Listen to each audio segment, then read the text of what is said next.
Hello बच्चों, स्वागत है आप सभी का एक बार फिर से आपके अपने तक्षशिला परिवार में। और मैं हूं आपके साथ प्रभात कौशिक।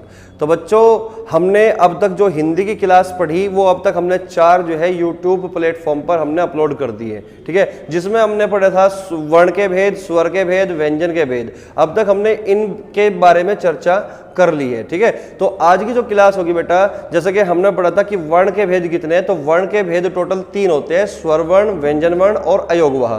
ठीक है, तो स्वर के भेद, व्यंजन के भेद हमने पढ़ लिए, समझ लिए। तो आज की जो क्लास होगी उसमें हम पढ़ेंगे बेटा अयोगवाह के भेद कितने होते हैं और किस तरीके से हम उनका प्रयोग करते हैं। और बच्चों, हमने अब तक जितने भी क्लास पिछली अब तक यूट्यूब प्लेटफॉर्म पर अपलोड की है, मुझे उम्मीद है उन सभी क्लास में आपका सारा ही कंसेप्ट और चीजें एकदम से क्लियर हो चुकी होगी। ठीक है, तो बेटा अब जो है बहुत ही मतलब बढ़िया तरीके से आपको जो है उनको समझ लेना है, ताकि बार बार चीजों को समझने की जरूरत ना पड़े। एक बार ढंग से अगर आपने चीजों को समझ लिया तो फिर बार बार जो है चीजों को बार बार पढ़ने की आवश्यकता नहीं होती। ठीक है, तो चलिए शुरू करते हैं फिर आज की क्लास को। ठीक है, अयोगवाह के भेद। तो बच्चों, अगर हम बात करें, चर्चा करें अयोगवाह की, तो अयोगवाह होते क्या है इसके बारे में हम हालांकि पिछली क्लास में बढ़िया तरीके से चर्चा कर चुके हैं, लेकिन फिर से एक बार छोटा सा रिकैप जो है फिर से देखते हैं। अयोगवाह का मतलब क्या होता है? वाह का मतलब होता है वहन करना, और योग यानी कि जो स्वर या व्यंजन के योग को वहन न कर सके, न तो स्वर के योग को वहन कर सके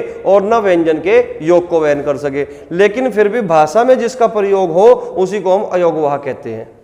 जो योग न होने पर भी जो साथ रहे उसी को हम अयोगवाह कहते हैं। जो वर्ण न तो स्वर होते और न ही व्यंजन होते, लेकिन फिर भी हमेशा स्वर के बाद जिसका प्रयोग किया जाता है उसी को हम बेटा अयोगवाह कहते हैं। तो बात अगर हम करें अयोगवाह की, अयोगवाह के कुल भेद कितने हैं, तो बेटा अयोगवाह के जो कुल भेद होते हैं वो 2 भेद होते हैं। वो कितने भेद होते हैं बेटा? 2 भेद होते हैं। अब 2 भेद कौन कौन से, उन पे हम चर्चा कर लेते हैं। तो पहला भेद बेटा क्या होगा हमारा? अनुस्वार। अनुस्वार। अब जो अनुस्वार होता है इसका जो चिन्ह होगा बेटा वो ये होगा, अनुस्वार का चिन्ह। दूसरा भेद बेटा हमारा क्या होगा? विसर्ग। दूसरा भेद क्या होगा? विसर्ग। अब जो विसर्ग का चिन्ह होगा वो क्या होगा? 2 बिंदु के जैसा। ठीक है ना, 2 बिंदु के जैसा हमारा विसर्ग का चिन्ह होता है। अब अगर बेटा मैं अनुस्वार की बात करूं कि अनुस्वार जो वर्ण है, अनुस्वार जो होते हैं वो क्या है? ठीक है, अनुस्वार क्या है?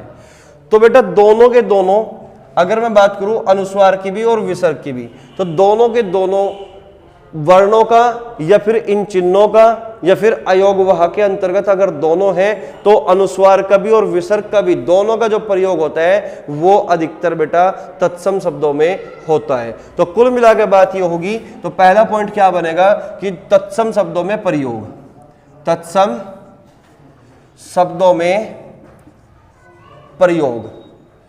तत्सम शब्दों में प्रयोग। तत्सम शब्दों का मतलब क्या होगा? जो संस्कृत के शब्द होते हैं, जो हिंदी में हूबहू हमने अडॉप्ट कर लिए, उन्हीं को हम तत्सम शब्द बोलते हैं। ठीक है, तो अनुस्वार का प्रयोग भी प्राय कहां पे होता है? तत्सम शब्दों में प्रयोग। और इसी प्रकार अगर मैं बात करूं विसर्ग की, तो इनका प्रयोग भी तत्सम शब्दों में होगा। तत्सम शब्दों में प्रयोग। तत्सम शब्दों में प्रयोग। तो दोनों का प्रयोग, अनुस्वार का भी और विसर्ग का भी, दोनों का तत्सम शब्दों में प्रयोग होगा। यानी कि कई बार जो है हमारे एग्जाम में सवाल पूछ लेता है कि बताइए 4 विकल्पों में से कौन सा शब्द तत्सम है और कौन सा शब्द तद्भव है। तो अगर किसी भी शब्द में अनुस्वार का प्रयोग हो या फिर विसर्ग का प्रयोग हो, तो समझ लेना बेटा वो शब्द हमारा तत्सम शब्द कहलाता है, तद्भव शब्द नहीं कहलाता, वो हिंदी का शब्द नहीं कहलाता, वो संस्कृत का शब्द कहलाता है। ठीक है, ठीक इसी प्रकार अगर मैं बात करूं, दोनों का प्रयोग स्वर के बाद होता है। दोनों का प्रयोग यानी कि दोनों का किसका? अनुस्वार का भी और विसर्ग का भी। तो इस बात को आपको लिखना है कि इसका प्रयोग किसका? अनुस्वार का। तो प्रयोग कहां पे होगा? प्रयोग होगा स्वर के बाद। प्रयोग होगा स्वर के बाद। तो यहां पे भी जो प्रयोग होता है बेटा, इसका भी प्रयोग कहां पे होगा? प्रयोग इसका भी स्वर के बाद ही होता है। प्रयोग कहां होगा? स्वर के बाद। स्वर के बाद। क्लियर हुई बात? हालांकि अनुस्वार का और विसर्ग का दोनों का प्रयोग स्वर के बाद तो होता ही होता है, लेकिन हम ये भी कह सकते हैं कि स्वर और व्यंजन के बीच में भी प्रयोग हो सकता है, या फिर हम कह सकते हैं कि शब्द के अंत में भी दोनों का प्रयोग हो सकता है। ठीक है, उसकी चर्चा हम अभी थोड़ी देर में बाद में करेंगे, ठीक है ना। चलिएगा, अगर मैं बात करूं दो, ये भी व्यंजन ध्वनि होती है और ये भी व्यंजन ध्वनि होती है, यानी कि अनुस्वार भी व्यंजन ध्वनि है और विसर्ग भी व्यंजन ध्वनि होती है, स्वर ध्वनि नहीं कहलाती। तो यहां पे मैं लिख देता हूं व्यंजन ध्वनि, व्यंजन ध्वनि, यानी कि अनुस्वार भी कैसी ध्वनि है, व्यंजन ध्वनि है, और विसर्ग भी कैसी ध्वनि है, व्यंजन ध्वनि है, दोनों की दोनों व्यंजन ध्वनि होती है। बात समझ में आई। अगर मैं इसके उच्चारण की बात करूं तो उच्चारण केवल कहां से होगा, नाक से होगा। तो यानी कि अनुस्वार का जो उच्चारण होता है वो केवल नाक से होता है, ठीक है ना। तो उच्चारण केवल नाक से होता है, उच्चारण केवल नाक से होता है।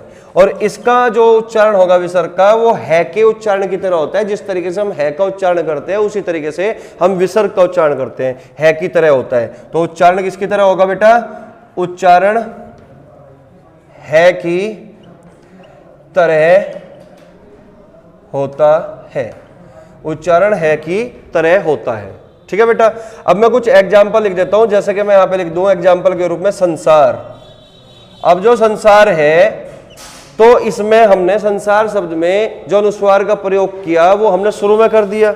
इसी के साथ में अगर यहाँ पे एग्जाम्पल लूं मयंक, तो मयंक शब्द में हमने अनुस्वार का जो प्रयोग किया बेटा वो बीच में कर दिया। इसी प्रकार अगर मैं बात करूं बेटा स्वयं शब्द की, तो जो स्वयं शब्द होगा, स्वयं शब्द में अनुस्वार का प्रयोग हमने अंत में कर दिया। तो इस बात का मतलब ये हुआ कि हम अनुस्वार का जो प्रयोग है शब्द के शुरू में भी कर सकते हैं और शब्द के बीच में भी कर सकते हैं और शब्द के अंत में भी कर सकते हैं। अगर हम शब्द के अंत में अनुस्वार का प्रयोग करते तो ये में छिपा होता है स्वर कौन सा है, तो हम बोलते हैं कि अनुस्वार का प्रयोग जो होगा वो हमेशा स्वर के बाद होगा। लेकिन अगर मैं बात करूं संसार की, तो संसार शब्द इस तरीके से टूटेगा, संसार से दस है, से के बाद ए और ए के बाद ने, ए के बाद क्या होगा ने, और ये जो पंचमाक्षर होगा पे फे बे भे में ते थे दे धे ने, यानी कि ते वर्ग का जो पांचवा अक्षर है वो ने है। और इसी का प्रयोग हमने अनुस्वार के रूप में किया, क्योंकि जो स्पर्श व्यंजन होते हैं, स्पर्श व्यंजन के जो पंचमाक्षर होते हैं उन्हीं का प्रयोग हम अनुस्वार के रूप में करते हैं। तो जो न है ये पंचमाक्षर है ते वर्ग का, ठीक है, और इसका प्रयोग हमने किस में कर दिया, अनुस्वार के रूप में। और इसके बाद क्या लिखा हुआ है, से, इसके बाद क्या लिखा हुआ है, से में क्या है बेटा, आ। तो इस बात का मतलब ये हुआ कि इस अनुस्वार का जो प्रयोग हमने किया वो स्वर के बाद किया, लेकिन व्यंजन से पहले किया। तो इस बात का मतलब ये हुआ कि जो अनुस्वार होता है उसका हम प्रयोग स्वर के बाद तो करते ही करते हैं, लेकिन स्वर के बाद और व्यंजन के बीच में भी कर सकते हैं, यानी कि स्वर और व्यंजन के बीच में भी हम अनुस्वार का प्रयोग कर सकते हैं। लेकिन ये बात 100% सत्य है, 100% ये बात सत्य होगी कि हम जो है इस अनुस्वार का प्रयोग हमेशा स्वर के बाद ही करेंगे, ठीक है ना, स्वर के बाद ही करेंगे। लेकिन यहाँ पे सेब शुरुआत में, तो स्वर के बाद और व्यंजन से पहले। ये के ऊपर अगर लगा हुआ है ये अनुस्वार, तो इसका मतलब स्वर के बाद और व्यंजन से पहले। लेकिन अगर स्वयं में लास्ट में हमने प्रयोग किया तो हमेशा ये स्वर के बाद ही प्रयोग होगा, क्योंकि ये के बाद कोई और हमारे पास वर्ण नहीं है। क्लियर हुई बात। तो कुल मिलाकर बात ये हुई कि अनुस्वार का प्रयोग हम किसी भी शब्द के शुरू में भी कर सकते हैं, बीच में भी कर सकते हैं और अंत में भी कर सकते हैं, ठीक है। जैसे और कोई शब्द ले लो, अंकित, संविधान, संविधान, ठीक है, संगम, संशय आदि शब्द। तो यहां पे हमने जो अनुस्वार का प्रयोग किया, ये हमने स्पर्श व्यंजन का जो पंचमाक्षर होते हैं, नासिक्य वर्ण होते हैं, उन्हीं की जगह हमने अनुस्वार का प्रयोग किया, ठीक है। और एक और नोट करने वाली बात है कि अनुस्वार जिस वर्ण के ऊपर होते हैं, अनुस्वार जिस वर्ण के ऊपर होते हैं उसका उच्चारण उस वर्ण के बाद होता है। अब जैसे कि संसार है तो पहले से का उच्चारण होगा और उसके बाद हमने अनुस्वार का उच्चारण किया संसार, तो पहले हमने से का उच्चारण किया फिर हमने ने का उच्चारण किया संसार, ठीक है ना। तो अनुस्वार जिसके ऊपर होता है उच्चारण उसके बाद होता है हमेशा। इस बात को हमेशा याद रखना, इस बात को आप चाहो नोट करके लिख लो, है ना, ठीक है। लिख लेते हैं इस बात को यहां पे। अनुस्वार, अनुस्वार जिस वर्ण के ऊपर होता है उच्चारण हमेशा उसके बाद होता है, उसके बाद होगा। ठीक है बेटा, तो अनुस्वार जिस वर्ण के ऊपर होता है उच्चारण हमेशा उसके बाद होगा।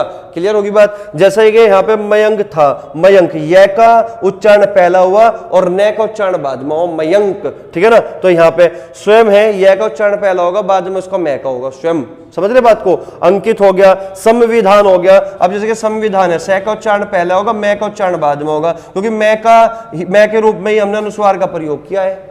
क्लियर हो चुकी बात। इसी प्रकार अगर मैं बात करूं विसर्ग की, तो विसर्ग के कुछ एग्जाम्पल हम यहां पे लिख लेते हैं। जैसा कि यहां पे एग्जाम्पल के रूप में मैं यहां लिख दूं अतः, अतः शब्द हो गया, पराय शब्द हो गया, पराय शब्द हो गया।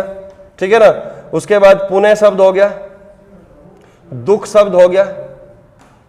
क्लियर होगी बात। तो यहां पे हम जो है विसर्ग का प्रयोग इस रूप में करते हैं, हमेशा दो बिंदुओं के रूप में हम किसका प्रयोग करेंगे बेटा, इसका विसर्ग का प्रयोग करेंगे। तो कुल मिलाकर बात यह हुई कि अनुस्वार के कुल भेद कितने हुए, दो हुए। वो सॉरी, अयोग वाह के कुल भेद कितने हुए, दो हुए। तो पहला भेद कौन सा हुआ, अनुस्वार, और दूसरा भेद कौन सा हुआ, विसर्ग। अब जो यहाँ पे अनुस्वार है ये तत्सम शब्दों में इसका प्रयोग होता है, विसर्ग का भी प्रयोग तत्सम शब्दों में होता है ना। प्रयोग कहां पे होगा, हमेशा स्वर के बाद होगा। इसका प्रयोग हमेशा कहां पे होगा, विसर्ग के बाद। वो विसर्ग का प्रयोग कहां पे होगा, हमेशा स्वर के बाद होगा, दो बिंदुओं के रूप में। बात समझ में आई। ठीक इसी प्रकार अगर मैं बात करूं अनुस्वार की, अनुस्वार व्यंजन ध्वनियां कहलाती है, विसर्ग भी व्यंजन ध्वनियां कहलाती है।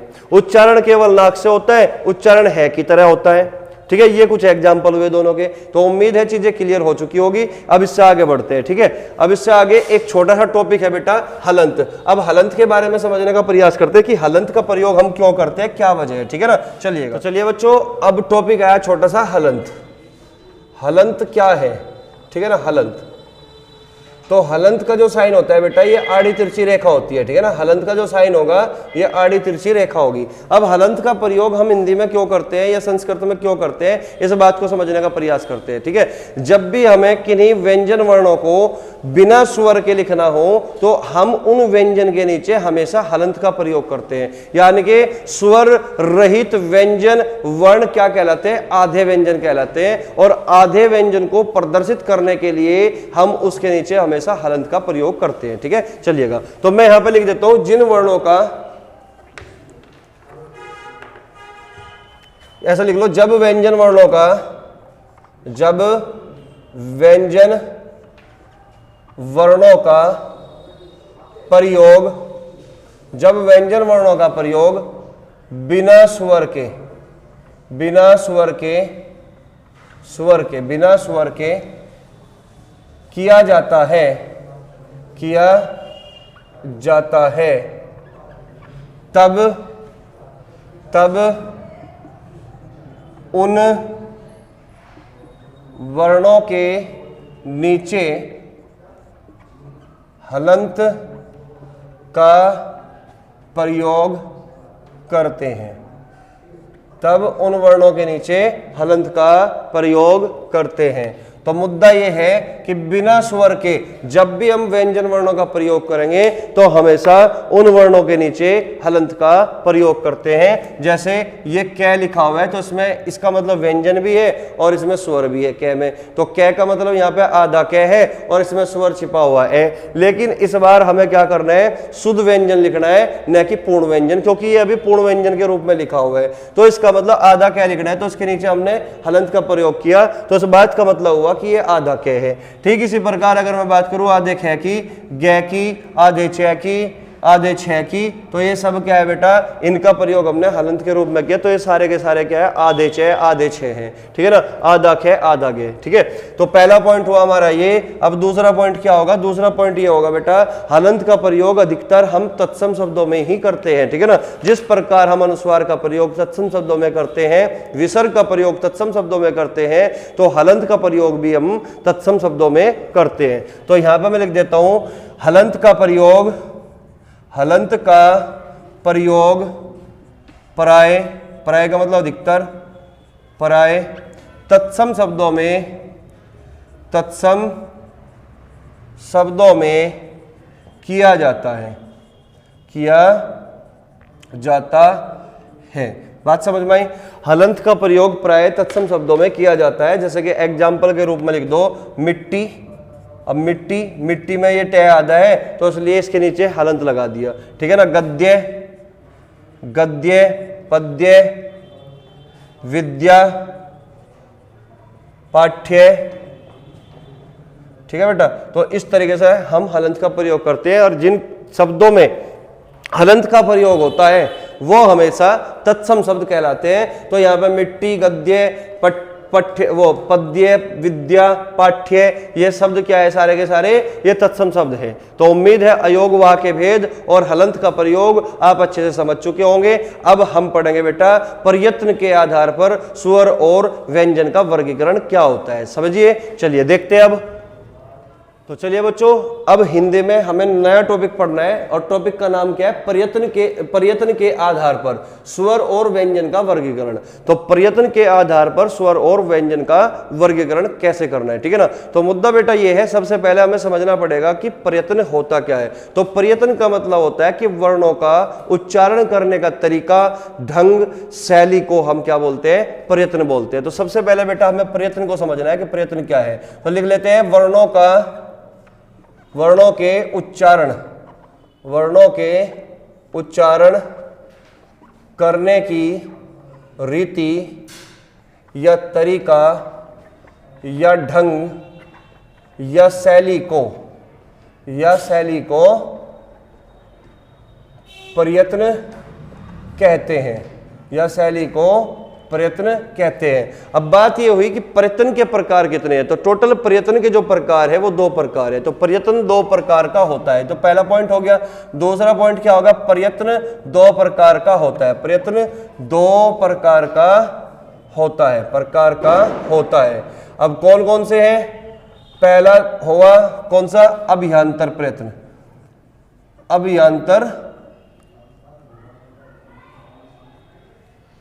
अभियांतर प्रयत्न। दूसरा हुआ बेटा बाह्य प्रयत्न, ठीक है। तो प्रयत्न कितने प्रकार का हुआ, प्रयत्न हुआ 2 प्रकार का, अभियांतर प्रयत्न, दूसरा हुआ बाह्य प्रयत्न। अभियांतर मतलब नाम से स्पष्ट है, अभियांतर का मतलब हुआ शरीर के अंदर होने वाली क्रियाएं,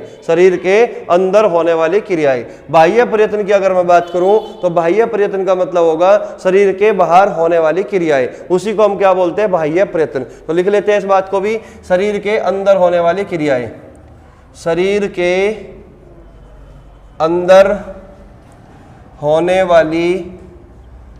वाली क्रिया, शरीर के अंदर होने वाली क्रिया। अगर मैं बात करूं बाह्य प्रयत्न की, तो बाह्य प्रयत्न क्या होगा, शरीर के बाहर होने वाली क्रिया, इसको हम बोलते हैं बेटा बाह्य प्रयत्न। अब मैं अगर बात करूं कि अभियांतर प्रयत्न के भेद कुल कितने हैं, तो अभियांतर प्रयत्न जो है इसके कुल भेद होते हैं 4। तो अभियांतर प्रयत्न के कुल भेद कितने हुए, 4 भेद हुए। अब 4 भेद कौन कौन से हुए उसकी भी चर्चा करेंगे, ठीक है। अगर मैं बात करूं बाह्य प्रयत्न के कुल भेद कितने होंगे, तो बाह्य प्रयत्न के कुल भेद होंगे बेटा 2। अब 2 भेद कौन कौन से होंगे उसकी भी अभी चर्चा करेंगे। अब जो बाह्य प्रयत्न है 2 भेद है जिसके, ये बहुत ज्यादा इंपॉर्टेंट है, ठीक है। इतना इंपॉर्टेंट हमारा अभियांतर प्रयत्न नहीं है जितना इंपॉर्टेंट बाह्य प्रयत्न है, क्योंकि यहां से सवाल अक्सर पूछा जाता है, ठीक है ना। तो लेकिन अगर मैं बात करूं अभियांतर प्रयत्न की कि इसके 4 भेद कौन कौन से हैं, तो उसको भी अभी समझने का प्रयास करते हैं अभी। तो पहला भेद कौन सा होगा बेटा, पहला भेद होगा विवृत प्रयत्न।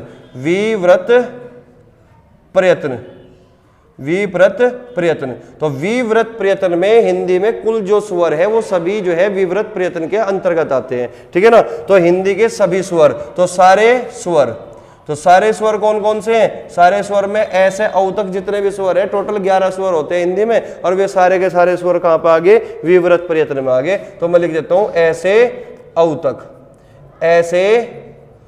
तक। अब जो दूसरा भेद होगा अभियांतर प्रयत्न का, जो दूसरा भेद हमारा क्या है, स्पष्ट प्रयत्न।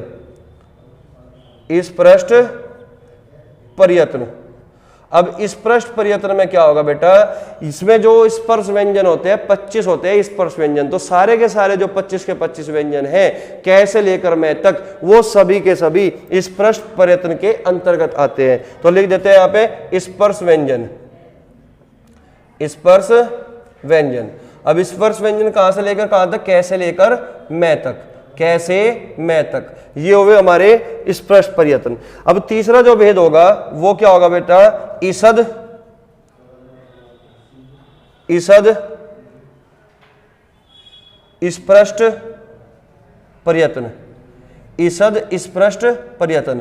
अब ईसद स्पृष्ट पर्यतन में जो अंतस्थ व्यंजन होते हैं, और अंतस्थ व्यंजनों की संख्या होती है 4। अंतस्थ व्यंजनों का दूसरा नाम होता है संघर्षहीन व्यंजन। कई बार मान लो एग्जाम में पूछ लिया 4 ऑप्शन देके बताइए निम्न में से कौन सा संघर्षहीन व्यंजन है, तो संघर्षहीन व्यंजन का मतलब ही अंतस्थ व्यंजन होता है। तो अंतस्थ व्यंजनों की संख्या हुई 4। अब ये कौन कौन से है, ये रे, ले और वे। ठीक इसी प्रकार अगर मैं चौथे भेद की बात करूं तो चौथा भेद होगा बेटा हमारा ईसद विव्रत प्रयत्न। अब ईसद विव्रत प्रयत्न में कौन कौन होंगे, ईसद विव्रत प्रयत्न में बेटा उस व्यंजन जिसका दूसरा नाम है संघर्षी व्यंजन। ठीक है, यानी कि जो तेज गति से उष्मा पैदा करे, यानी कि घर्षण के साथ जिनका उच्चारण हो, उसी को हम उस व्यंजन या संघर्षी व्यंजन कहते हैं। तो उस व्यंजनों की संख्या होती है 4। कौन कौन से होंगे, से, षटकोण वाला से, सपेरे वाला से और है, तो इसमें होते हैं उस व्यंजन। तो अगर मैं बात करूं प्रयत्न के आधार पर स्वर और व्यंजन का वर्गीकरण, तो प्रयत्न के बारे में हमने चर्चा की कि प्रयत्न का मतलब होता है वर्णों के उच्चारण करने की रीति, तरीका, ढंग या शैली को प्रयत्न कहते हैं। अब प्रयत्न कितने प्रकार का हुआ, प्रयत्न हुआ 2 प्रकार का। नंबर 1 अभ्यांतर प्रयत्न। अभ्यांतर नाम से ही जैसे कि स्पष्ट है, अभ्यांतर का मतलब क्या होता है, अभ्यांतर का मतलब होता है शरीर के अंदर होने वाली क्रियाएं। ठीक है, तो शरीर के अंदर होने वाली क्रियाएं, उसी को हम क्या बोलते हैं, अभ्यांतर। दूसरा भेद हुआ बेटा हमारा बाह्य प्रयत्न। और बाह्य प्रयत्न का मतलब क्या होगा, शरीर के बाहर होने वाली क्रियाएं।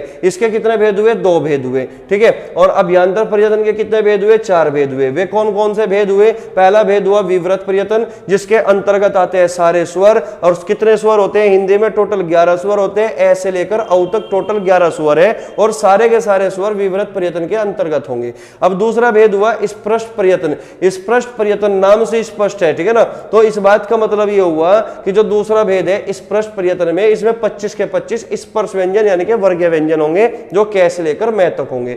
अब जो तीसरा भेद है बेटा वो है ईसद स्पष्ट प्रयत्न। अब ईसद स्पष्ट प्रयत्न में अंतस्थ व्यंजन या फिर संघर्षहीन व्यंजन कितनी संख्या है, 4। ये रे, ले, वे, ये सारे के सारे होंगे। और चौथा भेद होगा ईसद विव्रत प्रयत्न। अब ईसद विव्रत प्रयत्न में कौन कौन से होंगे बेटा, उस व्यंजन होंगे, और उस व्यंजन कौन कौन से है बेटा, से और है, ये 4 के 4। लेकिन बेटा अगर मैं बात करूं शरीर के बाहर होने वाली क्रियाएं यानी कि बाह्य प्रयत्न, अब बाह्य प्रयत्न के टोटल कितने भेद होंगे, तो बाह्य प्रयत्न के 2 भेद होते हैं। पहला भेद होता है बेटा प्राणत्व के आधार पर, और दूसरा भेद होता है घोषत्व के आधार पर। लेकिन अगर मैं बात करूं प्राणत्व के आधार पर कितने भेद होंगे, तो प्राणत्व के आधार पर भी 2 भेद होंगे, एक घोष और एक अघोष।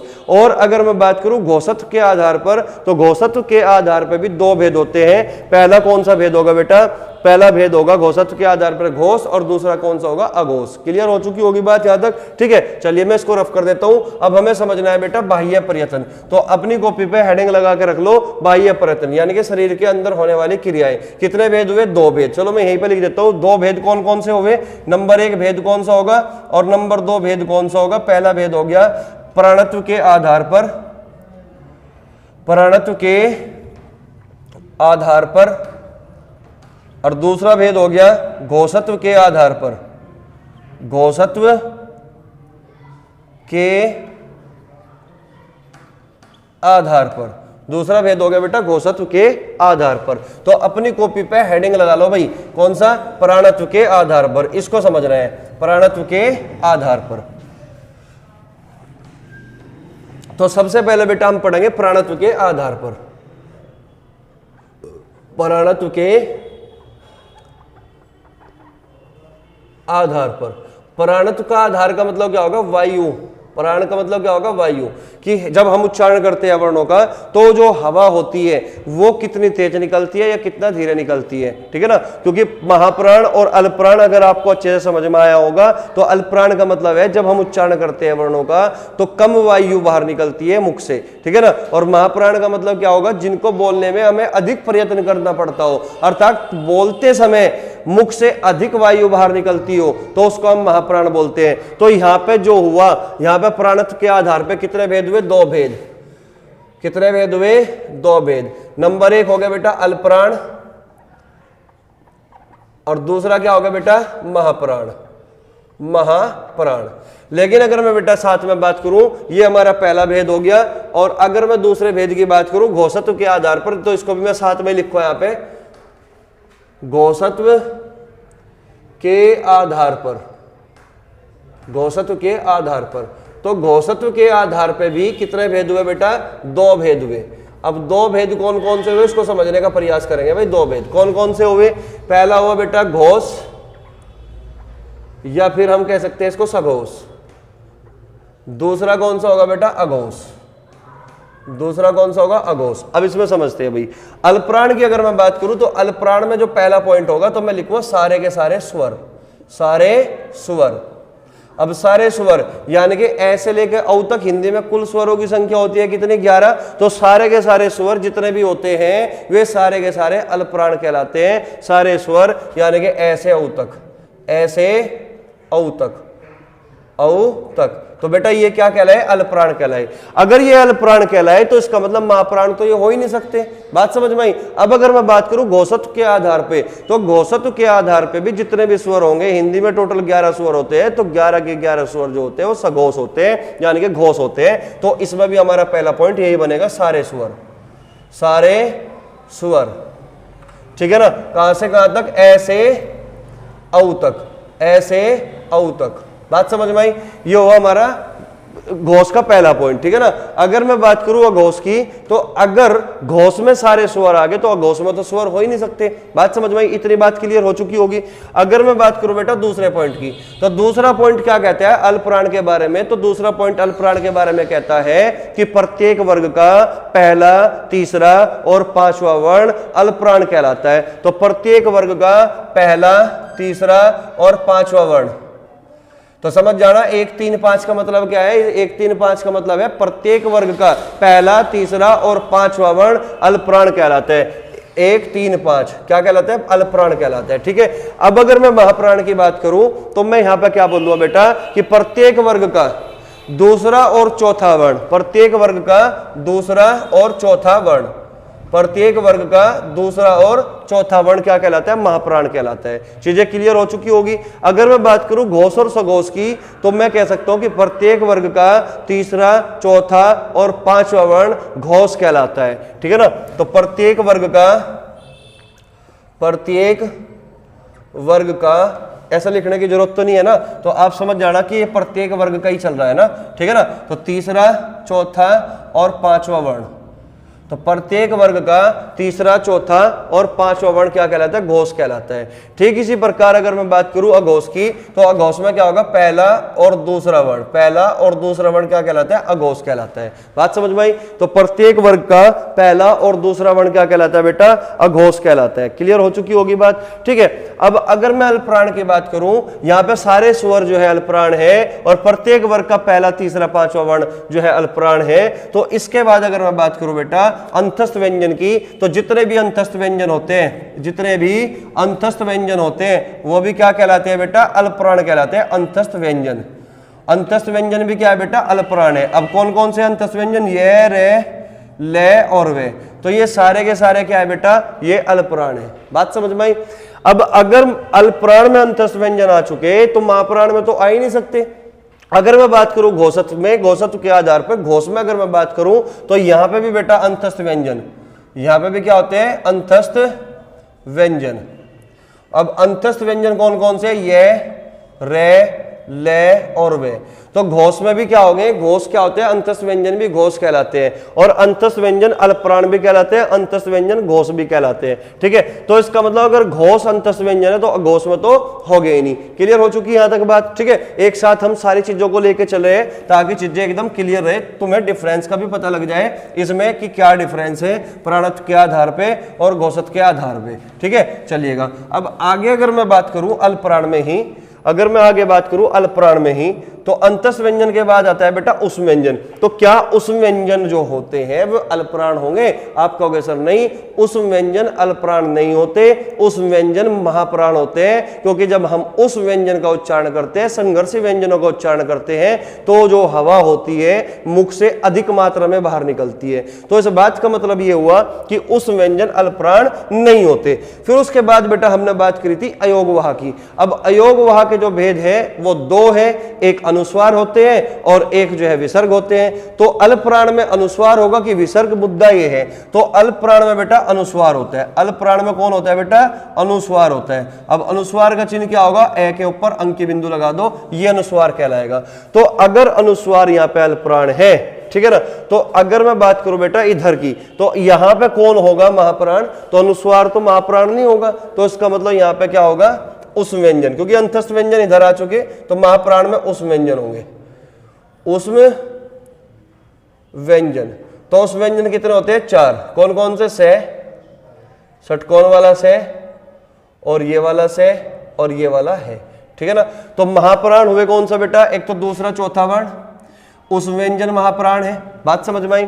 और यहां पे अगर अनुस्वार आ चुका तो यहां पे क्या बचा? विसर्ग बचा। तो विसर्ग क्या होता है? विसर्ग होता है महाप्राण। विसर्ग क्या होता है बेटा? महाप्राण। इसका साइन हो गया ये, ठीक है ना, 2 बिंदु, ठीक है ना। स्वर के बाद 2 बिंदु का प्रयोग जो है महाप्राण कहलाता है, ठीक है। ये हो गया हमारा महाप्राण। अगर मैं बात करूं घोष और सघोष में, तो घोष और सघोष में अंतस्थ व्यंजन के बाद आता है उष्म व्यंजन।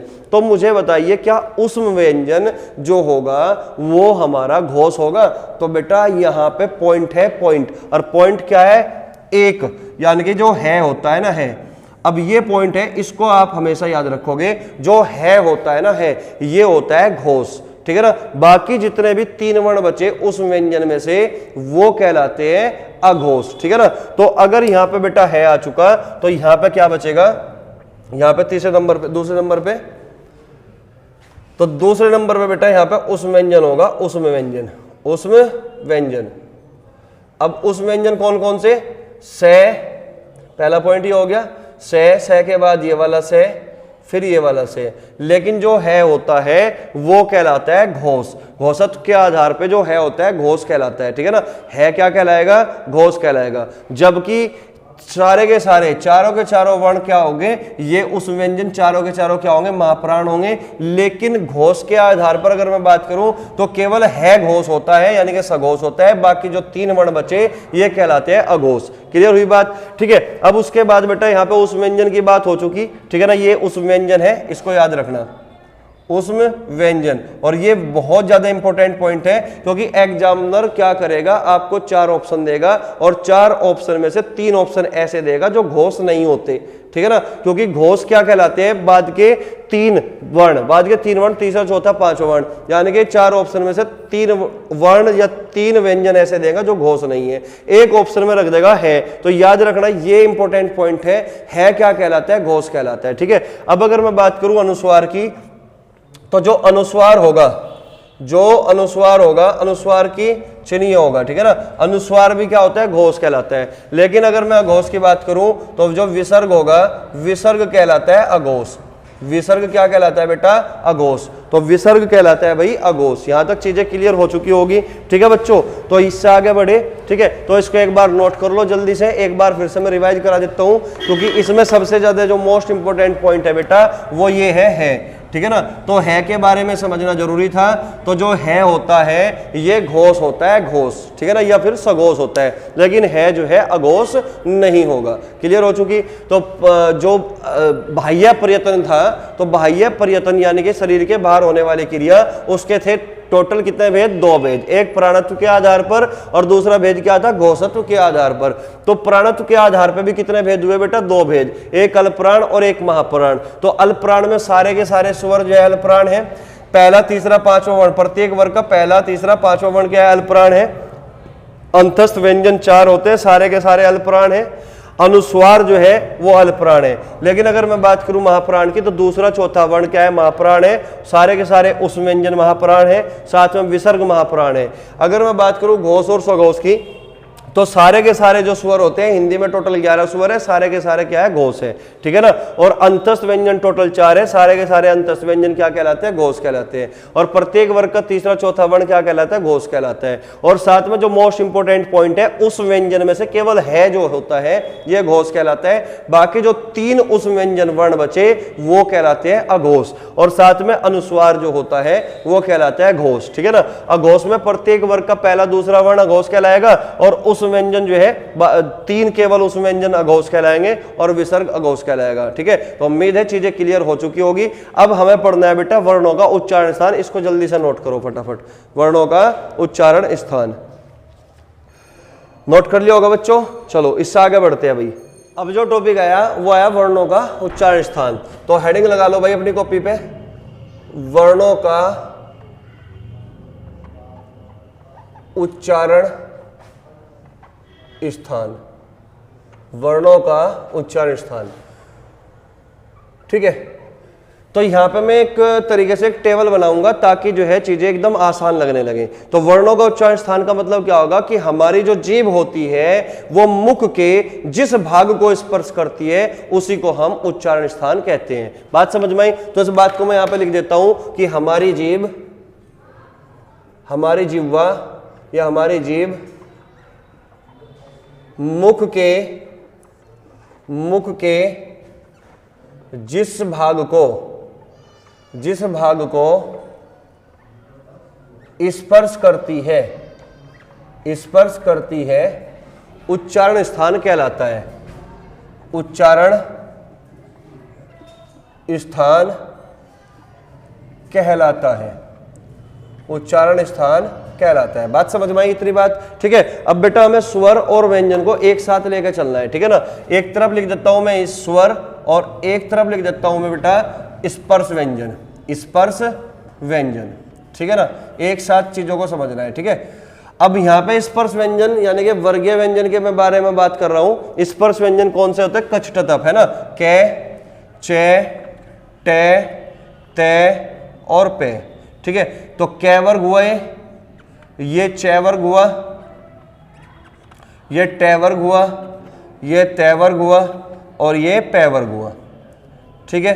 अब इसका उच्चारण स्थान में यहां पे लिख दो ब्रैकेट में, इसका उच्चारण स्थान भी ब्रैकेट में, इसका उच्चारण स्थान भी ब्रैकेट में, इसका उच्चारण भी ब्रैकेट में, इसका उच्चारण स्थान भी मैं ब्रैकेट में लिखूंगा। तो कै वर्ग में कौन कौन से है भाई? कै वर्ग में कै है, खे है, गे है, घे है और अंगे है। बात समझ में आई? और तुम्हें जैसे कि मैं पहले ही बता चुका हूं कि जितने भी स्पर्श व्यंजन होते हैं ये शुद्ध व्यंजन होते हैं, यानी कि आधे व्यंजन होते हैं। तो इनके नीचे लगा देता हूं मैं हलंत, ठीक है ना।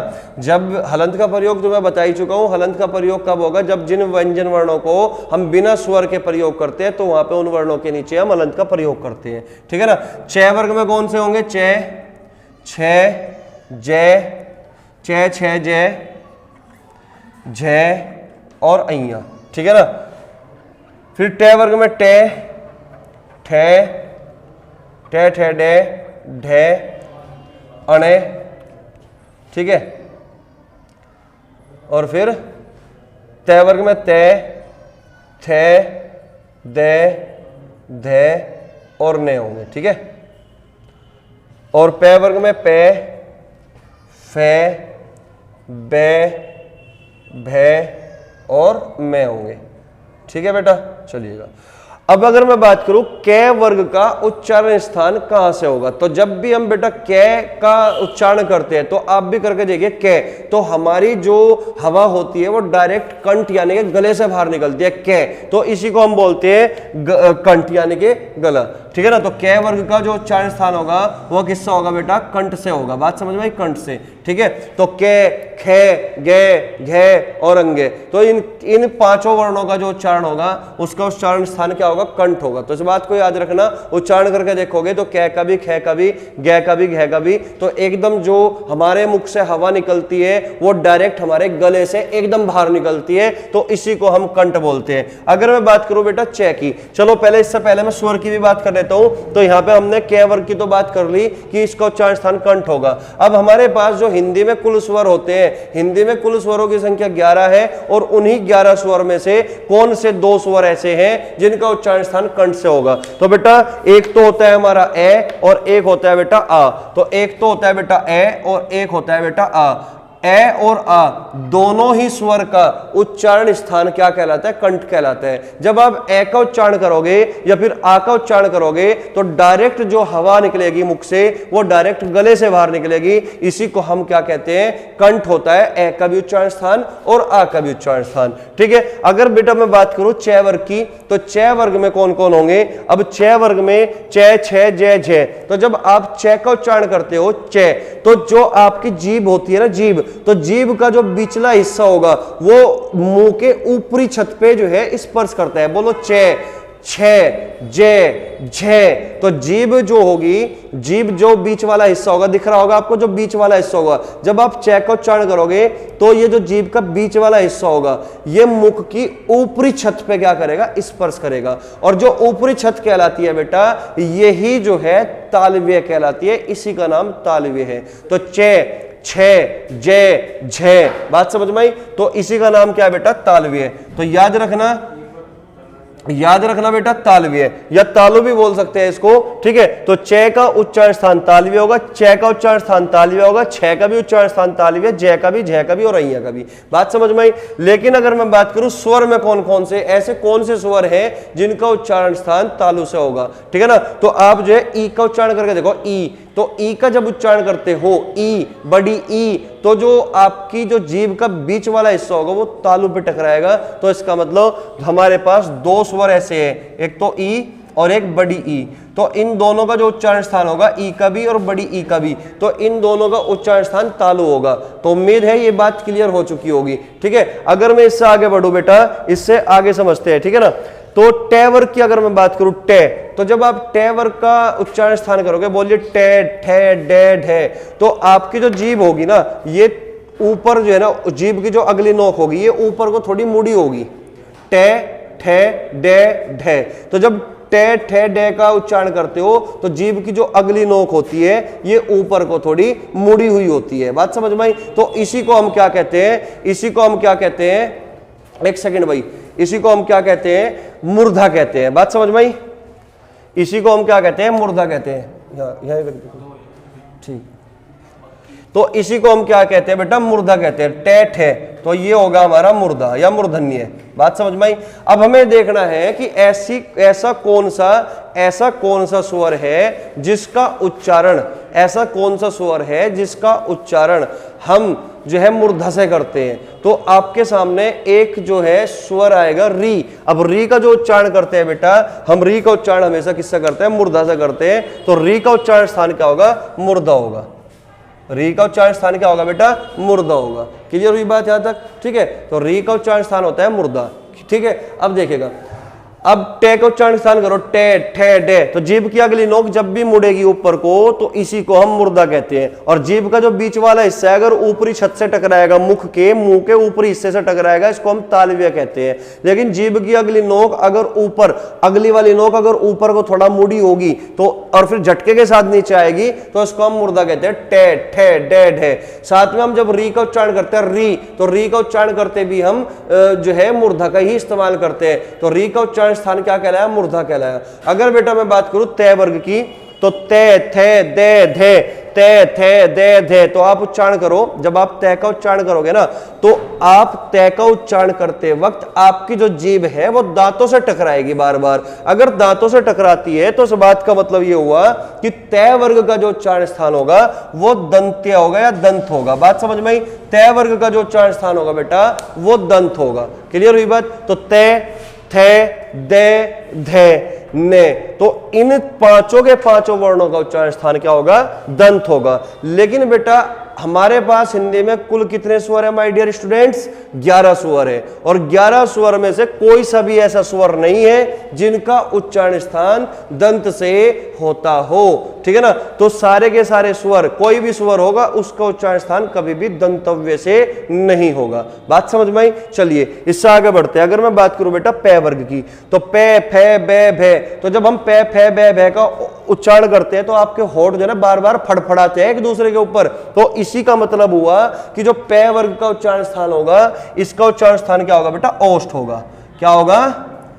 ओष्ठ होगा। उच्चारण स्थान क्या होगा बेटा? ओष्ठ होगा। लेकिन ऐसे कौन से स्वर है जिनका उच्चारण स्थान ओष्ठ से होता है, होठ से होता है? तो आप कहोगे सर ऊ और बड़ा ऊ। तो दो हमारे पास ऊ है, एक छोटा ऊ और एक बड़ा ऊ। तो इनका उच्चारण स्थान किससे होगा?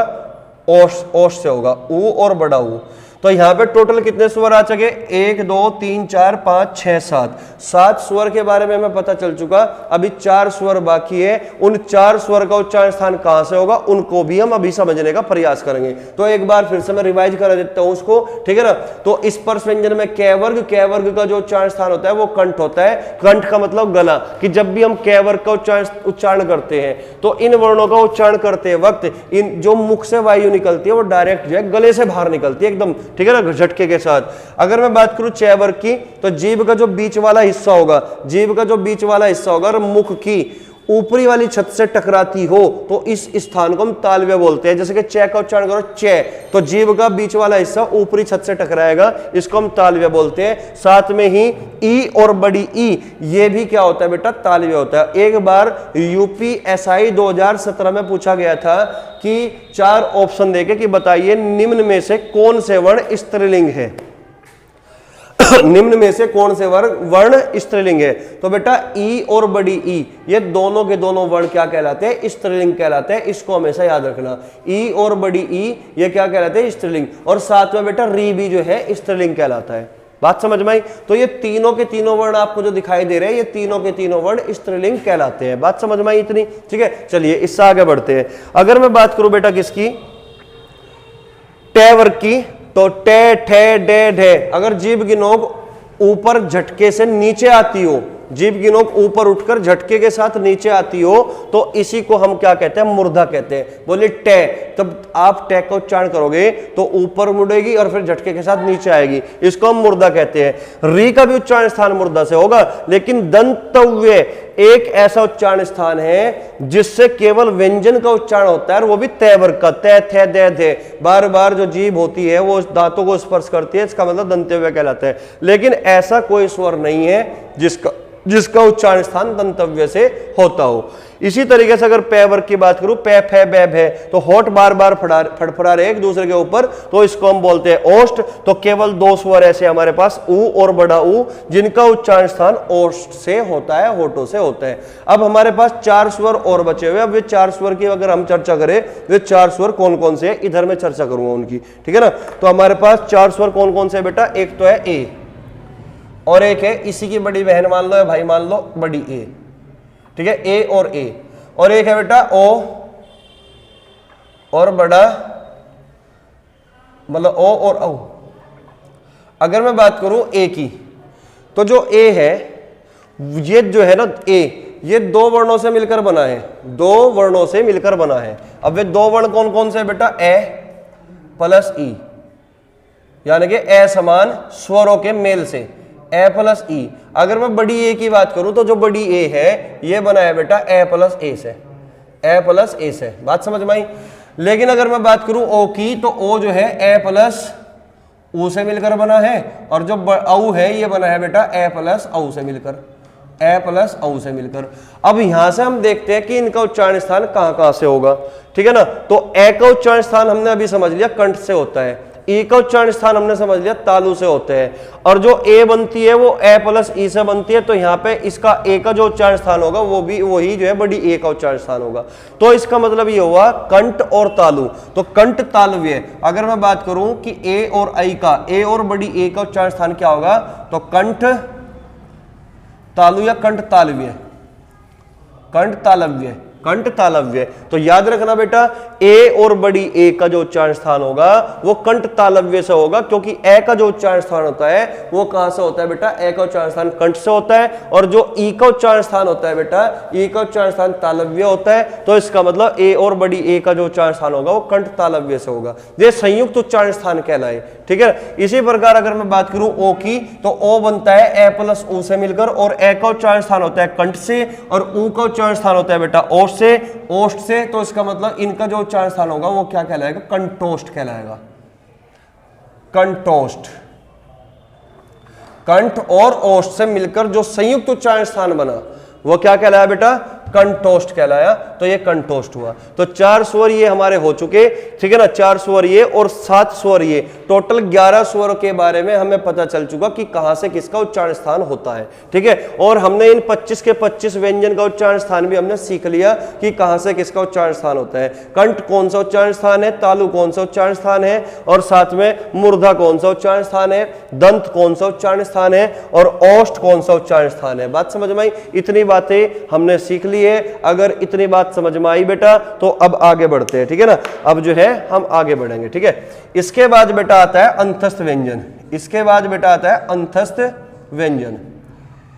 अब अंतस्थ व्यंजन कितने हैं भाई? अंतस्थ व्यंजन है 4। कौन कौन से? ये, रे, ले, वे। ये, रे, ले, वे।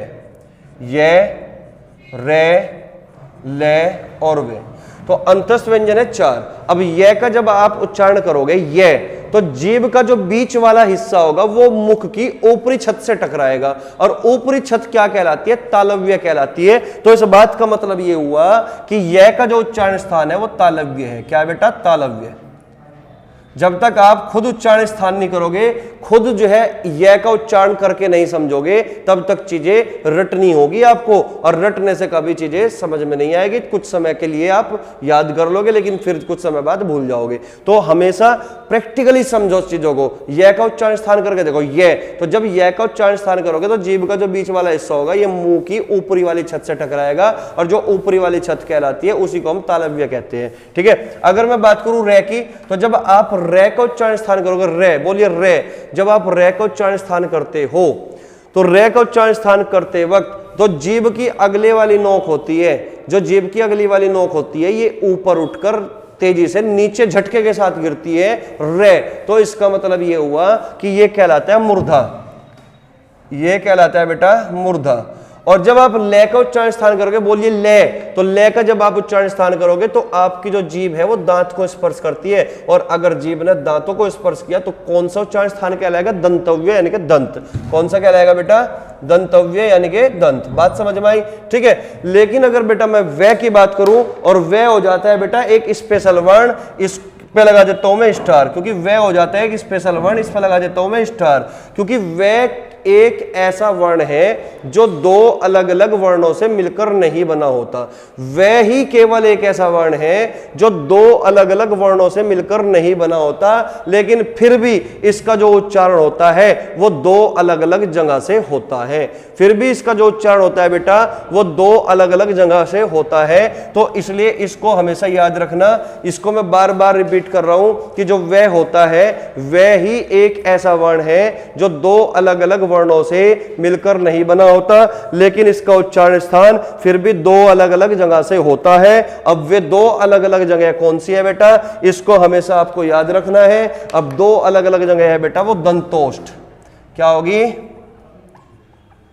दंतोष्ठ। ये हमारा इंपॉर्टेंट क्वेश्चन बन जाता है वे के बारे में, ठीक है ना, कि वे ही एक ऐसा वर्ण है जो 2 अलग अलग जगह से 2 अलग अलग वर्णों से मिलकर नहीं बना होता, लेकिन फिर भी इसका उच्चारण स्थान कहां से होगा?